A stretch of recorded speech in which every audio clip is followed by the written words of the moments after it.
ఎన్నో కథలు చెప్పారు. కానీ ఈ బిల్డప్ బాబాయ్ చంద్రబాబు నాయుడు గారు, పవన్ కళ్యాణ్ గారు, ఆయన ఒక చిన్న బిల్డప్ బాబాయ్, ఈయన ముసలి బిల్డప్ బాబాయ్, వీళ్ళిద్దరూ కలిసి ఎన్ని కబుర్లు చెప్పారు. జగన్మోహన్ రెడ్డి గారి కంటే మిన్నగా మేము సంక్షేమాన్ని రాష్ట్రానికి అందిస్తాం, జగన్మోహన్ రెడ్డి గారి కంటే మిన్నగా ఆంధ్ర రాష్ట్ర ప్రజలకి సంక్షేమాన్ని అందిస్తాం, అభివృద్ధి గొప్పగా చేస్తాం, అప్పులు తీరుస్తాం, అప్పులు చేయకుండా సంపద సృష్టిస్తామని చెప్పినటువంటి వీళ్ళు ఏం చేస్తున్నారా అంటే ఒక్క సంపద లేదు.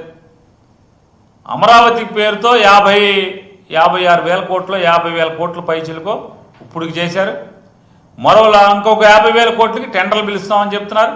అదొక 1,00,000 కోట్లు. అంటే రాష్ట్రం అంటే అమరావతి మాత్రమే, అమరావతికే 1,00,000 కోట్లు టెండర్ పిలుస్తున్నామని చెప్పేటువంటి గొప్పగా చెప్తున్నారు వీళ్ళు.